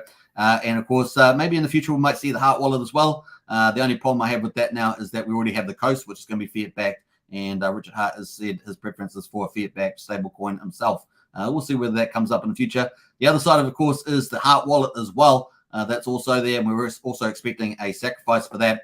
Obviously, that would play into the Hex circulating supply, reducing that dramatically too. We'd all love that, right? We loved Maximus and Acosa. We wouldn't really love to see more sync of Hex circulating supply. Remember, it's a win-win. People that sync their Hex, they get the rewards for longer pays better, bigger pays better, earlier pays better, and of course, it's a win for the rest of us because there's more Hex off the market. And of course, Richard's #1 principle about value is the obvious one, and that is you people that buy and hold and don't sell. That's how you get higher prices. That's pretty much it. That's pretty good stuff there. All right, so that's kind of cool there. New capital adoption, very, very cool. Now, there's only one of 2 sources of new capital and adoption. So remember that. That's 1 of 2 is the bridges. So that's pretty cool.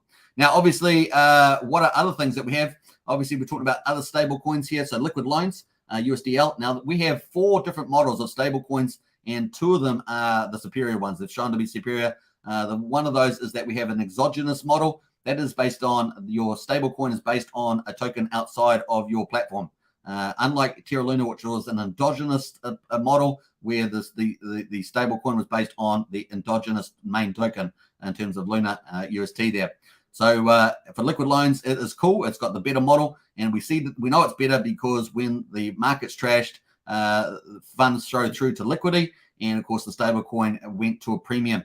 So it was above peg of $1, about $1.03 up in that sort of range, and that was pretty cool. Now, it had volatility when it first launched, and we could very well have that at the beginning of Liquid Loans when it launches. But remember, this is not going to be the 4 to 6 weeks, maybe 8 weeks after Pulsechain launches, because they want to find, they've got Teller the Oracle, so they're bringing Oracle into the ecosystem. Just another pump for Pulsechain, and of course other users can use that, other dApps can use that as well. But only that, but also going to be providing this USDL stablecoin. So we could see a bit of a battle between the stablecoins, but I imagine it's going to be pretty hard to take USDL down. And of course, we'll see a lot of trading pairs with the stablecoin. Remember, it's always redeemable for $1, and of course, it's over-collateralized on the platform. So it's going to be a pretty strong little system. We see that liquidity is strong in Ethereum, and so it's going to bode very, very well. And who cares about USD Tether if they don't come, support the copies over on Pulsechain or any sort of try to undo any wrap version, although I think that's going to be a bit hard to do. They can still do it, obviously, on the ETH chain. That'd be pretty interesting. Obviously, the wrap versions are synthetic, so they'd have to attack the ETH side of that. So it's going to be interesting question marks over there. But that's kind of cool there. With stable coins, obviously, we've got others, CST and BankX and others that will be coming native. And, of course, very, very cool. Now, obviously, CST is going to be fiat-backed. So people are going to be fiat-backed, which is the preferred model of Richard Art's stable kind of thing. So that's going to be cool. And that means we've got the 2 best models. We're going to have the exogenous one with Pulse as the name. That's the main token. So that's kind of cool. And, of course, the second one, we're going to have CST with the fiat there, which is going to be pretty cool. BankX is kind of a hybrid between like 5 or 6 different models. We're going to see how that plays out. And, of course, they're looking at multi-chain for that as well. So that's kind of one of the advantages there. We'll see. All right, so cool. Let us get into fiat. Of course, we're going to banks. And we need a bank, right? So maybe if you haven't got 32 million Pulse to put in the Pulse, maybe you're a smaller sacrificer, or maybe you don't have any at all and you've got to buy it on market, which a lot of people have to do, right? As we said, there's only 42,000 here, so only 2,000 wallets. So there's a lot of people after Pulse, man. And the only way you're going to get it is some of the larger holders and some of the small retail players, particularly some of the large. We'll get some larger holders that will dump. That's going to happen without a doubt. So if you're looking for some opportunity, there will be opportunity. But it could be pretty short-lived, right? It could be pretty short-lived. There will be particular volatility at the beginning there. So that's kind of the cool there, fiat. And of course, you'll be able to deposit tokens. Fiat is a fork of Aave, obviously one of the biggest DeFi's in the space. And of course, with Compound and others. So fiat's going to be providing that service. And of course, the bank there is going to be pretty big deal. Let me just scroll back here. Got a bit far here. So cool. We've got obviously people be able to deposit in there and borrow. And of course, they're going to have other features as well. Potentially you could do use it as different instruments like debt rate swaps, interest rate swaps, flash loans and things like that can come out of this kind of platform. Very, very cool. But of course you've got base interest. You can put your tokens in there, earn a yield. And of course people can borrow and go and buy their favorite tokens. Now the cool thing about these products is that they won't really probably be around for 4 to 6 weeks, maybe 8 weeks afterwards. This is the trick. So people are going to get into Pulsechain, maybe the airdrops. They're going to think it's game over. I was in the first week. We had all the activity. It was great, but they don't realize that all the leverage is coming in 4 to 8 weeks later, and that's going to be the main game. So if they think the main game was in the first week or two of Pulsechain, they are wrong because the second wave will come through, and that is the DeFi leverage. That is really what prices up assets in the markets. The big players come in, the big leverage occurs, and the big play is on. Now, we already have that already in liquidity providers with the incentive token. We're already going to have that first wave. That's going to be in the first wave and keep going, right? It's going to keep going. But the second wave is this DeFi stuff. And this is what people are going to get tricked out by. They're going to go, what the heck, man? It got pumped and it dumped. And then suddenly, what the hell? Now it's appreciating in value over time. That's kind of what's going to happen there. And they'll get tricked out. So remember that. Keep that in the back of your mind. The leverage plays are coming, not straight away, but afterwards, once they got their Oracle price calls and everything like that. Now it's going to be pretty cool. Famous, of course, leverage. And don't forget fiat. People, they have Pulse in there. People are going to be competing. Pulsechain staking will be competing with that as well. So it's going to be interesting to see the yield competition go on as well. Famous, of course, is going to be a fork of GMX. Of course, decentralized margin trading, obviously an alternative to margin trading on centralized exchanges. And of course, you'll be able to do leverage with that. Now, this is super leverage, right? So if you thought banks was good, being able to borrow, imagine doing able to do leverage. And of course, I think it's up to 30x leverage. I don't recommend that. If you are going to speculate with leverage, which I don't recommend, you should not have more than 3x, right? Should not have more than 3x on leverage play. Now, we've done a few of those videos on that one, so just the way it goes. But some people are going to do it anyway, right? A bit like BNB Pot, they're going to do it anyway. And of course, if you're going to do it, and that's the play. Now, the other thing, of course, also, if you think about it, is a net benefit, right? Because the people on centralized exchanges, they don't own the keys to their coins, particularly if they leave them there all the time. Smart people will go and leverage, but they'll take their coins off the exchanges. They still have risk, though. And of course, we've seen that play out before. But of course, you'll own your keys to your coin. So it is a net benefit, regardless of whether they're margin trading or not. And of course, margin trading on Pulse, that people are able to borrow. They're going to borrow from liquidity pool. People that, if you're going to do margin trading, there's the other side of the coin, which is the liquidity pool. People have to offer liquidity for you to borrow that and go and buy Pulse or PulseX, whatever. And so you're going to have that in there, right? So you can provide liquidity. You don't even have to do the margin trading. You just provide the liquidity and get locked in the contract on that side and earn the yield on that. And potentially could be pretty attractive. I think it's 60% is the benefit of the profits that are going to go to liquidity providers. 40% will go to the people that own the famous there. Now, fiat on-ramps, off-ramps, obviously this is a big deal. Obviously, Coast has been the big news lately. Coast has been like a boss with the news. So exciting. And of course, actions speak louder than words, but their words are pretty loud. They got loud words. And of course, we can see a bit of an update here from them. So they provided this a couple of hours ago. Fiat on-ramp update. Our product will be simple. Get your money onto Ethereum or Pulsechain, because obviously they're launching on Ethereum first. We won't be able to victimize you via trading fees or leverage liquidation. A safe and easy way to onboard to Hex and Real Crypto. Now, they will have, obviously, they've got a banking partnership that's regulated, and they will have KYC for that, but you will be able to enter into US dollars via this method at this stage. Now, obviously, they're going to issue a stablecoin in the future, a Coast or CST, so that's going to be pretty cool as well. But very, very bullish to have this So you see a Pulsechain ecosystem is going to have everything we need, all the best of Ethereum to be able to flourish ecosystem, all dropping, within 2 months pretty much, and a majority of that probably earlier than later. So we've got fiat on-ramps, off-ramps. Obviously, we talked about the bridge. This is coming from within crypto, all this capital coming in and adoption coming in. But fiat on-ramps, off-ramps come from the fiat system. So we've got crypto system and fiat system all coming into Pulsechain, and that's what we want, both ways. We want bi-directional. Money comes in, money comes out. That's what makes it not just money come in, it does pump assets, but you want to actually get the velocity and the turnover and adoption. You need the money to be able to flow back in and out, right? So that's kind of cool there. That is on play. And, of course, with the fiat on-ramp off-ramps, we see Coast, but we've also got Overwatch, Rack and Michelle. He's been pretty quiet lately, but presumably all his business is still moving forward, just waiting for Pulsechain, regulations, SEC and stuff like that's around, so he's probably a bit more quiet. But in any case, we've got obviously based in Saudi there, doing a centralized exchange and all sorts of stuff, but really focused on fiat on-ramp, off-ramp, one of his 4 main pillars of his product launches, and that's going to be pretty bullish. Obviously, they're going to be doing other stuff, so we're going to talk about that too. We've obviously got centralized listings. So obviously Overwatch, Rack and Michelle looking to do a centralized exchange based through the Saudi. Obviously that potentially brings in all money and the big money, and that's going to be kind of cool too. We'll have to see question mark over how that plays out since the Rackham's been so quiet, but that is the last expectation we had. Also, a listing site is one of his 4 products as well, doing a listing site. And of course, the 4th one, which I haven't mentioned, is obviously the security level product, which is already out at this stage. So it's kind of cool. Government level security.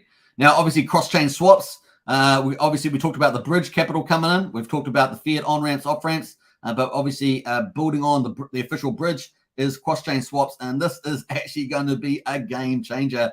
Obviously, we saw Power City, which has still got a sacrifice open at the moment, just like Famous, that you can basically, they've made a partnership with multi-chain. And, of course, you can have they've got so many chains that you can now swap to. I think the last number I saw was 30, but it could be up to as high as 90. And, of course, we also have potentially thousands of tokens tradable as well. The cool thing about this service is that it's just going to be so seamless, right? You don't have to even be an expert in crypto where you're doing, expert user where you're doing chains all the time, jumping chains, jumping bridges. You don't have to do all this stuff. You can just use a one-stop shop and it'll do all the hard work for you, from Pulsechain to Ethereum, from Ethereum to some other EVM chain, etc. You can just move around. It's going to be pretty powerful. And of course, all the fees are going to go into the rewards for those that are staking the Watt token. So very powerful and a massive utility for adoption, for economic value, and of course a fundamental for Pulsechain. Really, really big deal. And of course, we're probably going to have hundreds of native projects. We have something like about 130, 140 already. Now, there's varying quality in those projects. I don't want to, make you have a realistic view of those. There are various quality in those projects, just like there are on Ethereum. But the more projects that are on a chain, the more vibrant the ecosystem, regardless of how they perform. The more there are, the better. And of course, the better quality. Obviously, Pulsechain's going to, all the quality ones will get priced higher. So it's your job to make sure that you're, got the probability play in there, that you're in the better products. But of course, typically, the top 10, 20 are the ones that are going to be, the market's going to price up the most. So you definitely want to have a lot of those in your bags, in your portfolio. So that is kind of some of that. Now, obviously, there's a lot more with inside these native projects. They're going to add, some of them add utility of varying forms. Others are just more GameFi, light DeFi, and NFTs and things like that. So there's obviously a lot of play in NFTs, which I haven't alluded to on here. The NFT is obviously a huge market, and we've going to have at least 4 or 5 projects that are in here, like Mintra and Power City's own one there. How to Pulse got their NFT site. There's going to be plenty of those top tier, and they all look fantastic from a UI UX point of view, and they're all going to help flourish the ecosystem as well. Now, we're probably going to get a lot of, I haven't shown here, we're going to get a lot of capitulation from other providers that will come on. Once they see the value of Pulsechain rise up through the ranks and particularly head towards the top, which we expect to see, they're going to come in. They'll all capitulate. They'll come in. We've seen them capitulate before in other chains. And, of course, they'll come and want to participate because people follow the money, right? People follow money. Binance CZ follows the money. Everyone follows the money there. And of course, they want to, if they can control as much of the game as can, they try to do that too. A bit harder in DeFi, but that's kind of the play there. So that's kind of a flow-on effect from the awesomeness of Pulsechain ecosystem there. So it's kind of cool. A lot of the forks, we had proof of work, proof of fear. They're really difficult chains, right? They launched, they forked the proof of work, kind of the old tech now. And of course, the hardy testing, but old tech. But they lacked all the ecosystem, right? So it was very difficult to get money on and off. Withdrawals were like 24 hours to get withdrawals with the confirmations you needed. It was just terrible experience from that point of view. And the volumes have died off dramatically. We are in a bear market, but the volumes have died off dramatically. And yes, we'll get into the bull market. Maybe they'll get better volumes, but they'll always have to compete with the more successful chains as they rise up through a bull market as well. People follow the money, so it's kind of a play there. That's where we are on that one. Let's get into the final one there. So what does that all mean from all these things on the left here on the ecosystem that are being built by all these top tier AAA teams like Liquid Loans, Power City, Fiat, and others. Internet Money, of course, with their profit sharing wallet, game changer in that space. And we may end up with a Heart wallet as well. Risk, we get risk management, we get leverage, we get new capital, we get adoption, and we get profit. And of course, we all love that, and that bodes well for the whole ecosystem. And of course, they all flush through PulseX and any other DEX that decides to get put on Pulsechain. So that's kind of cool as well. So we're going to see some competition for PulseX probably in there as well. It might be a bit more boutique, but we'll definitely see when people enter a market. If it is flourishing, they enter the game. All right, so cool. That is it. Now, obviously, coming back to Hex, what are we getting here? We've got all these derivative plays that we talked about earlier. Icosa, Hedron, Maximus, and of course, Power City Flex and others potentially that are all going to optimize the Hex contract. So these are dividend yield plays, and of course, they lower the gas fees as well. We may not see the gas fee, the original catalyst for Hex to end stake be so as powerful now that we're doing proof of stake. But of course, the price of Pulsechain still has to ramp up. Just remember that the price of Pulse still has to ramp up, so it'll be relatively cheap from that point of view. But in any case, the early players in the Pulsechain obviously getting positions first couple of months, first 6 months. Normally accumulating positions is very powerful, and of course you get a massive wealth effect from that, and that could play out anyway. So in any case, we're still going to have this yield optimizers. Obviously, everything on the ETH chain is getting copied over to Pulsechain, so everyone's getting double bags anyway. So the wealth effect is pretty powerful, and the income effect as well is going to be great also. Now, obviously, that plays into Hex as a store of value. And so we've got Pulsechain and we've got these optimized derivatives all playing into the value of Hex. That's pretty awesome, right? Pretty awesome. We've got the circulating supply particularly going down, especially if we get the Heart wallet coming down, and of course, future products, future optimizers as well for Hex, like Hedron, Maximus. It could be pretty crazy there as well. So very, very exciting future. We're obviously going to have more burning as well, more penalties, things like that, all play into the scarcity of Hex over time on both chains. So it's going to be fun to see that. So reduced supply is the global outcome there for Hex. Very, very exciting. So let's bring it home, folks. Let's bring it home. Let's kick the goal. What does this all mean? Well, there it is. It all interacts together, of course. And of course, what happens? Price pumps. Now, there's always volatility. There's always bear markets and bull markets. But we're going to see some pretty incredible price pumping. That's going to be fun to see. Now, we're going to see some surprising positions that did the sacrifice. In Pulsechain and PulseX, we'll see some probably large accounts exit early. And of course, what does that mean? Volatility. It means opportunity in terms of price. It means to see some price volatility. Some of these ones with some huge bags, some of these wallets may very well dump down on a 2x or 3x, whatever they're going to do. And we will see that happen. Always happens in markets. Always happens. Despite how awesome Pulsechain is going to be, we always see it in the market. So just remember that. There's always opportunities there as well. So very, very exciting. Now, obviously, to participate in this, obviously, Pulsechain and PulseX is over, but there is Power City out there. If you get Watt token, they can have multiple utility businesses operating, and of course, all earning fees and all buying Pulse. They're going to buy Pulse with those fees and give them back to their Watt stakers. So that is one of the best plays. What's another best play to get involved is obviously get dry powder ready, get it ready. When Pulsechain launches, try and get any big giant dips that occur. Maybe some whale gets a 3x and you decide to dump his whole bags, and there's a big dip in the chart, and you pick that opportunity up. So there's always that in the house as well. Typically, in the first 3 to 6 months on a main chain like this is to pick it up and get a really good position. And of course, we see with chains like Solana and stuff like that, the massive extra returns are potentially there. But of course, we have a whole big ecosystem that's all ready to go. And of course, there could be very well the timing of the financial market The bottom of the bear could very well be close there. March, April, May is looking very good for that potential point there. Subject, obviously, to the way trends are going at the moment. That is where the trends are going at the moment. So it's looking pretty good. All right, so that is pretty much it. Let's quick look here. Finally, to wrap this up, this is the final wrap up here. But what's more bullish than one of the dev teams saying, it's really close. And we got this on the 13th of January. The testnet he's talking about in particular, not mainnet, of course. We're talking about mainnet. But in terms of testnet, which is a bullish sign, it is going to be the proof of stake version. Some people like to call it V1 because it's the first proof of stake. But it's going to be pretty cool to see that. And he says it's really close on the 13th. Very, very exciting. On New Year's Day, Breed Tep there from the team said that Pulsechain is going to change the world. And Richard Hart's going to change the world, something like that. That's pretty bullish too. But I think that's a really good place to finish on one of the dev team guys. Very, very exciting. So I hope you guys enjoyed that. Hex at the moment is up at a 2.662 cents. I went on for a lot longer than I was going to. But hey, it was well worth it. Hope you guys enjoyed that Pulsechain ecosystem. It is a really big deal. And I think it's going to be fun times ahead for us all. Let's go back up to the top here. We're going to wrap up shortly. Now, if you haven't joined our Discord, the link's in the video description. If you want good information, good community, get in there, folks. We have got a beginner's course there from Rags to Riches, another syndicated YouTuber in our Discord. Definitely check that out if you're new to crypto. Got a whole course there, so it's kind of neat. Let's get up to the top here. Just trying to catch up with the comments. We're going to try and wrap up in a couple of minutes. That'll be an hour 45, which is a pretty decent live stream today. Man, we've got so many comments in the chat here. Let me just jump back here. I think we got up to that. Anthony Acumen House here. I believe it's going to 1 cent still. Don't go in, guys, please, says Anthony. He's on the contrarian view on Hex. What else there? Let's look here.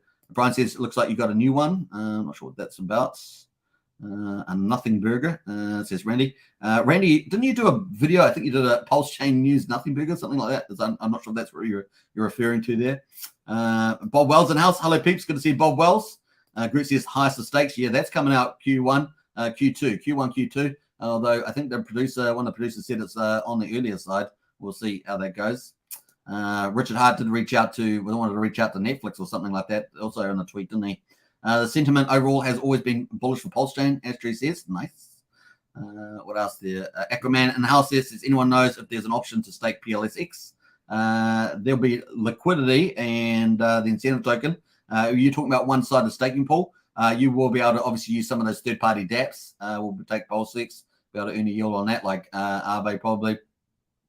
In terms of one-sided staking pools, the last indication we got was that they probably wouldn't be initially available for one-sided staking, but that was all about third parties almost providing airdrops, wasn't it? With the one-sided staking pools, we'll see. No question. There's a question mark over that. Let's jump through some of this. Crypto Truth, we live in here. Yeah, just about. That's for sure.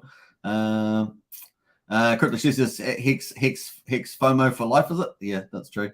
555 from Crypto Truth there. I like the excitement there for sure. 2.669 on Hex at the moment.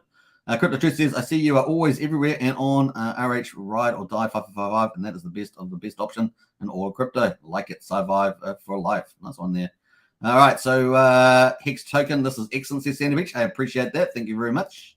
And Alan says, man, how lucky were people that sacrificed the Luna for PLS and PLF? I'm very lucky, Alan. Very lucky indeed. I actually hadn't looked at the breakdown of that. Maybe I should go have a look at that. Thomas in the house there. Hey, Suitman. Good to see you, Thomas. Who else is in here as well? Randy says, see you in a bit. A great show. Hex Token, I appreciate it, Randy. Randy's going to have a show on pretty soon, I think, as well. He sort of streams a couple of hours after I stream, so it's kind of cool. Check it out, of course. Amazing presentation. Just watching, waiting for Sandy Beach to answer her DMs, says Bob. Nice one. What else? Let's jump through all that. Sandy Beach says there's a form you can fill out for Netflix to get a movie on there. All right. Well, maybe the team should hammer that. Sometimes when you try to get them to put it on there and they've already got a distribution and market deal going on, it can be a little bit negative, but I don't know whether they'll feed through to the same group of people. Interesting though. Crypto Capital, yo, good to see Crypto Capital. Andrew Reynolds as well. Nice one. Let's get on to, I think that's a wrap. We're up to an hour, 1 hour and 45. Hex is looking pretty good, right? Do you guys reckon? I reckon. Let me just Let me just reorder this. Bam. Let's reorder that. That's Hex at the moment. Kind of looking good. I think so. Let's see how it gets on over the next 24 hours. Let's get a new high, 2.8, and then bust out, trying to attack that 3 cent mark. That'd be cool. And maybe, what did we say? What did we say from the dev? It's really close. As a test, it's really close there. He didn't just say it's close. He said it's really close. So looking forward to that. That would shock some markets, right? So shock some people. Get a nice little super rally on Hex. That'd be cool. All right, Atri says, cheers, Hex Token. Hey, you're welcome. Let's play out some cool music on the way out. Hope you guys have enjoyed today's live stream. It has been a lot of fun, of course, from my perspective. It's always fun talking about Hex and Pulsechain and a few other crypto projects as well. Let's jump over to, where's my video here? Bubble Boy. Let's play Bubble. We're going to play 2 musics on the way out. Not just Bubble Boy. We're going to play another one. Sandy knows the other one. Or does Sandy know? Does Sandy know the other one? I don't know. We're going to play. Actually, we'll play 3 on the way out. We're going to play 3 musics. 3 music on the way out. Take care of everybody. Subscribe, like, share, hit the bell. Catch you in the next one. See you in Discord 24/7. Hey, look, Hex hourly pump. We've got a Hex Token channel pump on the hourly. We're going up and away. All right, take care, everybody. Peace out. Here in my $3,000 Valentino Rockstud purse, my $3,000 Prada jacket, $2,000 Prada shirt, $2,000 or $3,000 Prada pants, Prada glasses, Prada hat, Prada bracelet, and it's all Prada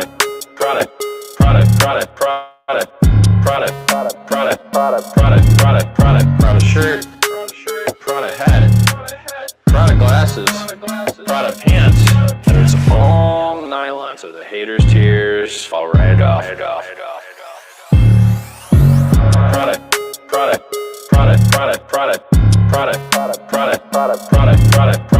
shirt, Prada hat, Prada glasses, Prada pants, and it's all nylon, so the haters' tears fall right off. Lil Bubble, let me ride that rocket.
Well, I drifted off again at work, thinking about Pulsechain.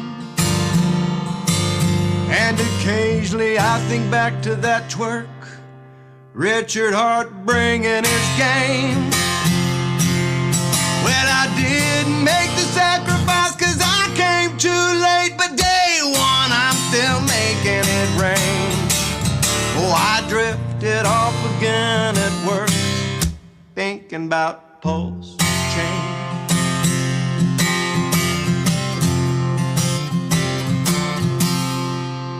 I woke up in a sweat last night, dreaming about Pulse X. Won't be long before I'm going to bed wearing a Rolex. There's so much to love about it, I can't pick my favorite. It's almost better than sex. Well, oh, I woke up in a sweat last night, dreaming about Pulse X.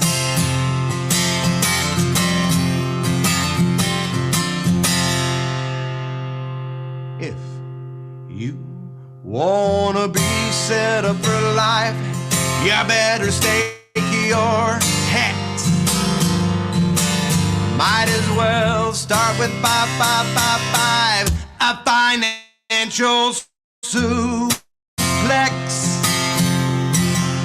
Generational wealth is just a click away. It's a Nobel Prize worthy flex. If you wanna be set up for life, you better stake your hex. A financial suplex, a Nobel Prize worthy flex. You better stake your head.